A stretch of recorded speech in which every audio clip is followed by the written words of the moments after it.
Welcome back to my Horizon Zero Dawn Master Machine Hunting series, where we're covering the most effective ways to take down all the toughest machines in the game. With Forbidden West coming out in less than a month, I'm creating these guides for everyone playing the original Horizon game for the first time, and also for anyone replaying it to get hyped for Forbidden West. But even if you have played before, stick around, because I'm going to show you some tactics that aren't as well known, and I bet you'll learn something new.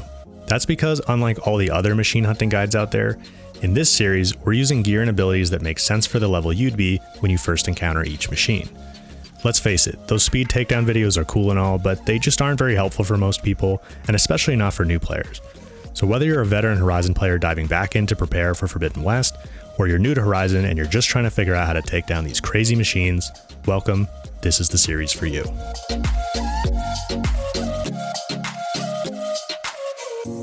In this video, we're covering what I personally think are the toughest machines in the entire game, Scorchers.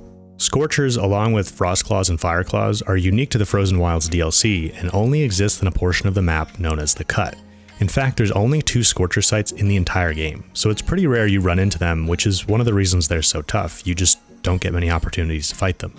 Of course, there's also the Scorcher that guards the entrance to the Cut when you first head into the Frozen Wilds, but let's be honest, most of us just snuck past that one, right? I mean, I know I did. Hey, if you killed it, more power to you, but I bet it gave you a pretty good beating. Well, I've fought a lot of Scorchers since that first one, and I'm here to show you everything I've learned about the best ways to take them down.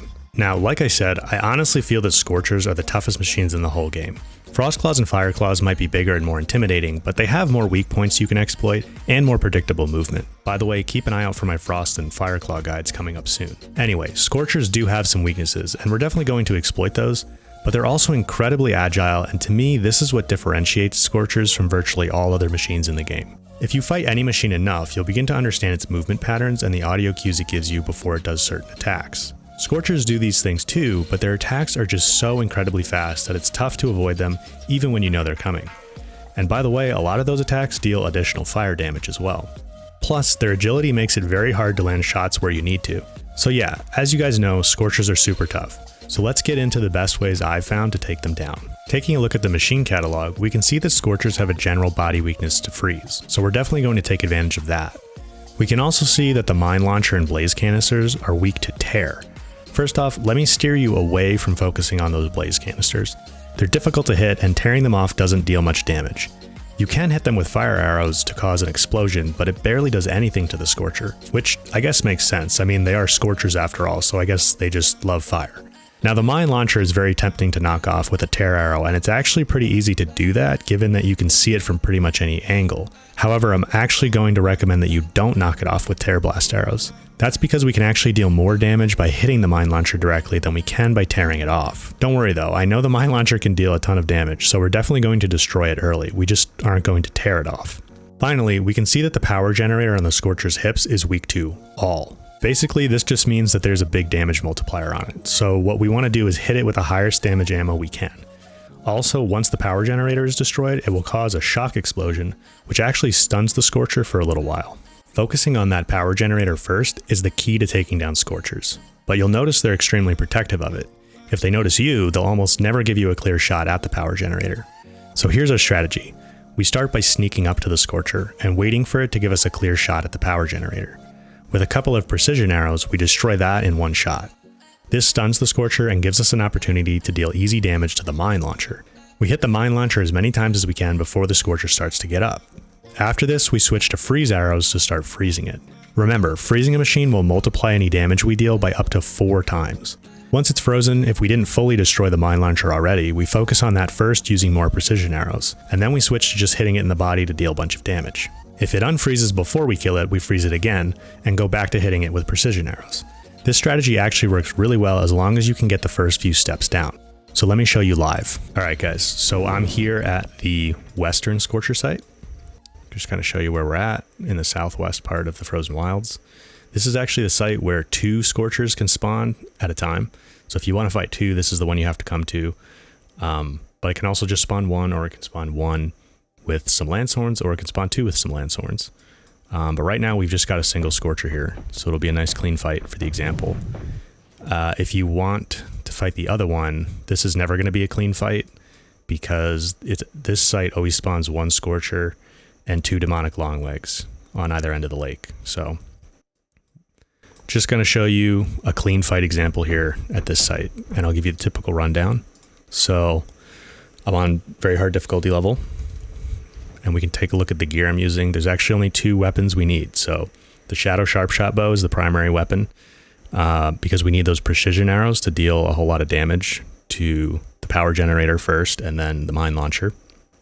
I think it's important to see that you can do this without the Banuk weapons, right? Because you have to enter the Frozen Wilds to get the Banuk weapons. And during the Into the Frozen Wilds quest, there's a Scorcher guarding the entrance to the cut. So you're not going to have the Banuk weapons at that point, of course. So I think it's good to show that you can do this with just like shadow weapons that you can get at Day Tower or Meridian pretty early. We'll take a look at the mods that are on here. They are purple mods. Again, I think the Scorchers are the hardest, if not, definitely top 3 hardest machines in the game. So you're going to need some good gear, but these aren't too crazy. This isn't like a maxed out, purple mod setup. So 50 handling is pretty moderate to low handling mod, just so we can load and shoot a little faster. The damage coils are 40 and 43. This one actually has a little bit of extra handling on it, but 40s are moderate to low. For purple mods, you can get all the way up to 65. So nothing too crazy here. And then the Warbow is the other one we need, because we need freeze arrows. We definitely want to freeze the Scorcher.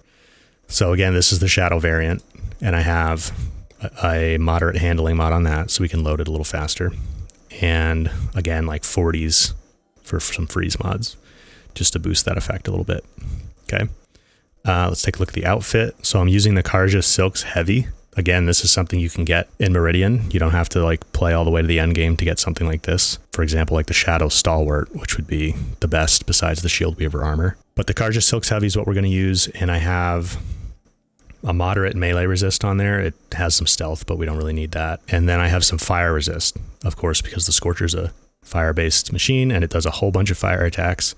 So I have some moderate purple fire resist mods on here. Let's take a look at skills. So you are going to need some pretty advanced skills, I think, to make this, an easier time. I always like Hunter Reflexes because you can jump and get that slow-mo effect to aim a little bit better. We're also going to want concentration for the first shot we line up on the power generator. And then the advanced skills that you're going to need, I really feel that you should at least have double shot. But really, if you want to make sure that you don't have too much trouble with this, you should have triple shot. And if you don't have those, just do some side quests to get some extra skill points and get those unlocked. Those are super useful skills all around.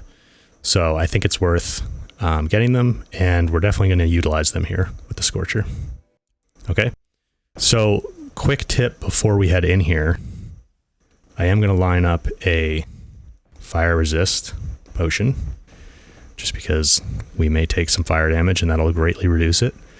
And then you can also, some people don't know this, but you can preload the bows. So if you ADS and then reload to get my triple shot 3 hours at a time, if I switch off this bow and then I switch back to the precision arrows, I still have, if you look in the bottom right there, I still have 3 loaded, and you can see them on the bow here. So I can actually preload my precision arrows, and then I'm also going to preload my freeze arrows, 3 of them. And as long as I don't switch to something else, like another ammo type on the bow, it'll keep that. Like if I switch to these shock arrows, Aloy loads another arrow on the bow physically, and then I'll only have 1 freeze arrow loaded. But as long as you don't switch to another ammo type, you can preload arrows like this. So that's going to be useful just to give us a little bit of an advantage. So we want to sneak up here, and I'll give him a quick scan so we can see things a little bit better, like the power generator. And we want to wait until we get a clear shot of the power generator on his back legs. We also don't want to be too close to it like this, because we'll take a bunch of damage. There you can see I was a little bit too close. But basically while he's shocked like this, we want to hit the mine launcher on his back. And there you see we didn't quite get it all the way. So I'll just switch to freezing him. Dive through those. Dive to the sides when he does melee attacks. And you don't have to fully draw these freeze arrows or the precision arrows, so we'll take care of this mine launcher There we go. And now we just hit him in the body. Okay, you can see like we have more than half of his health gone already. We actually stunned him there because we did enough damage. So I could just hit him there, but I'm gonna just kind of continue with our regular strategy because that's not always gonna happen. So I'll go back to freezing him. Dive through those.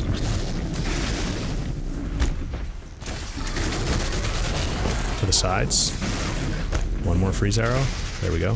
Okay, back to the precision arrows and just hit him in anywhere in the body. He'll do a bunch of damage.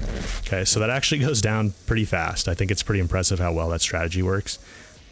Precision arrows do use a lot of resources, but you know, you can get some good mods from Scorchers, and they also drop a lot of wires, which you need for the precision arrows, and blaze, which is worth a lot. So I think that's a pretty good strategy for them.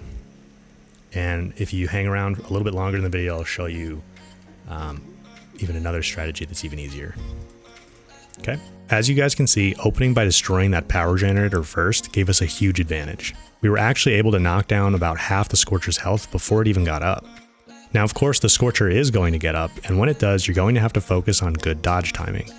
Remember to dodge to the sides for its melee attacks. As for the Fire Blast, you actually want to dodge forward through those. That minimizes your contact time and gives you the best chance of not getting burned. Putting on a fire resist potion before diving into the fight will help with that too. But if you stay focused on keeping the Scorcher frozen and peppering it with precision arrows, it will actually go down pretty fast. Now you can aim for its eyes to deal higher damage, but I don't recommend it. With how fast the Scorcher moves, you're going to miss a lot of those shots, and you might as well have just been using that time to hit it in the body more consistently.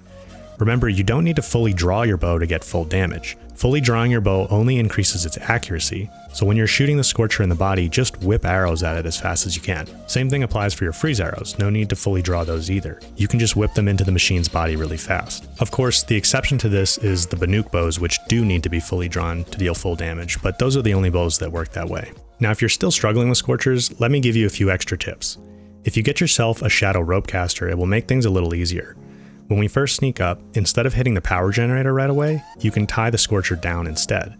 Something most people don't know is if you use a rope caster from the right distance while hiding in tall grass, machines don't totally realize what's going on at first and won't go into full combat mode as quickly. It takes a little practice to get a feel for the right distance, not too far and not too close, but once you get a hang of it, it's actually a pretty handy trick that lets you tie down machines very easily. Anyway, having the Scorcher tied down will help you get an easier shot on the power generator, but make sure you give yourself some distance before hitting it. That explosion radius is pretty big. After that, you can go ahead with hitting the mine launcher and then freezing it as we did earlier. Now, if you don't have good freeze mods for your freeze arrows yet, consider using a sling and freeze bombs instead. Freeze bombs cost more resources than arrows, but you'll have a much easier time freezing the Scorcher with these. And finally, if you really want an easy time with the Scorcher, you can rope it down from tall grass and then knock off the mine launcher with some Tear Blast arrows. Rope it down again right away and then spam its own mines all around it to kill it super fast. Personally, I think this strategy is kind of boring, but hey, it's totally legit, and if it looks fun to you, give it a shot. Alright guys, that's my master machine hunting guide for Scorchers. We covered some great tips for taking them down, and I hope it helped you out. For all the Horizon veterans out there, I'd be interested to hear your favorite ways to deal with Scorchers, so go ahead and comment down below. Horizon is my personal favorite game of all time, and my goal with this series is to make the guides that I wish I had when I first started playing. If you enjoyed this video, or if you learned something, hitting that like button is always appreciated. I'm planning to cover all the difficult Zero Dawn machines, and I'm really looking forward to continuing this series for all the new machines in Forbidden West when it comes out in just a few weeks. So make sure you're subscribed to the channel. Thank you guys for watching, and I'll catch you in the next one.